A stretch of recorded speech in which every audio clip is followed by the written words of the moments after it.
নিজের শখের বাগান থেকে যখন একটু একটু করে করলা তুলে খাওয়া হয় তাহলে কিন্তু ভালো লাগে, চাই অল্প হোক বেশি হোক।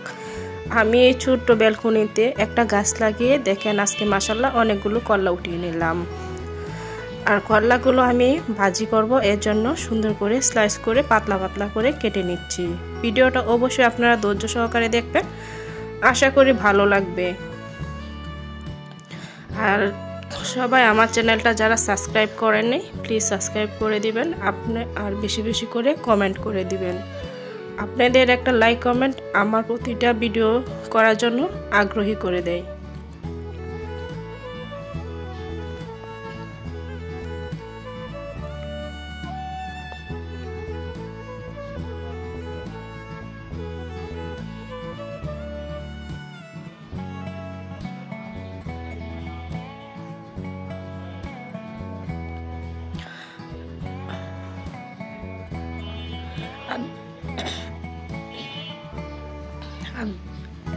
দেখতে আছেন যে আমি কিরকম ভাবে করলাগুলো কেটে নিচ্ছি। মোটামুটি এইরকম পাতলা করে কেটে নিতে হবে, না হয় কিন্তু আপনার করলা ভাজিটা ঝরঝরা হবে না। আর মোটামুটি আমার সবগুলো করলা কাটা হয়ে গেল। এখন আমি সুন্দর করে ধুয়ে পরিষ্কার করে নেব আর এবং একটা পাত্রে ফুটিয়ে নিচ্ছি। এখন আমি সুন্দর করে করলাটাকে ওয়াশ করে নেব। কড়াইয়ে কিছু তেল ঢেলে নিচ্ছি, একটু বেশি পরিমাণ তেল দিয়ে দিবেন, তাহলে করলা ভাজিটা কিন্তু ঝরঝরা হয়। সাথে আমি পেঁয়াজ কুচি দিয়ে দিলাম, একটু ভালোভাবে ব্রাউন কালার করে একটু নেড়ে ছেড়ে এবং ভেজে নেব। সাথে করলা কুচিগুলো দিয়ে দিলাম, দিয়ে দিচ্ছি আমি আলু কুচি।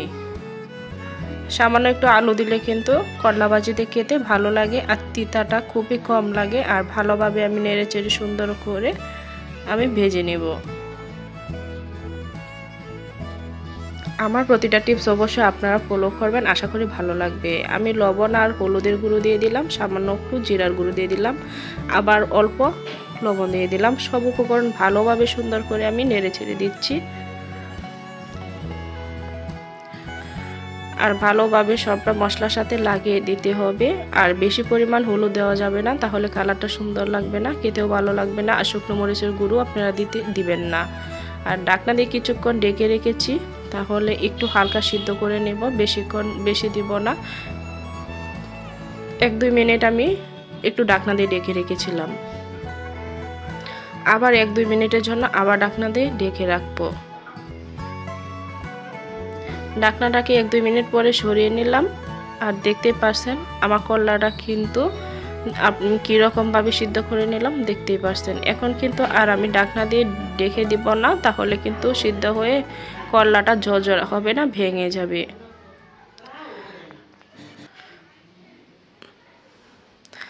আমার টিপসগুলো যদি আপনাদের ভালো লাগে অবশ্যই বাসায় একবার হলেও ট্রাই করে দেখবেন, আশা করি ভালো লাগবে। এখন দিয়ে দিচ্ছি 2টা কাঁচামরিচ। আর ভাজির মধ্যে এত কাঁচামরিচটা দিতেই ভালো লাগে, আর বেশি ঝাল দিবেন না, তাহলে যে ভাজির যে স্মেলটা আছে বা খেতে যে সুস্বাদু আছে সেটা নষ্ট হয়ে যাবে, খেতে ভালো লাগবে না। তাহলে ঝালের পরিমাণটা খুবই কম দিবেন, আর যদি দিতেও চান তাহলে কাঁচামরিচ দিবেন। আর ফাইনাল লুকটা দেখেন, মোটামুটি আমার কিন্তু ভাজা হয়ে গেল। আর কিছুক্ষণ আমি ভেজে নেমে নেব। এই যে নামা হয়ে গেছে, আর বেশি ভাজবো না। এইরকমভাবে করলা ভাজি খেতে কিন্তু আমি খুব ভালোবাসি। আর আপনারা যারা পছন্দ করেন তাহলে সবাই আমাকে কমেন্ট করে জানাবেন আজকে করলা ভাজিটা কীরকম হলো।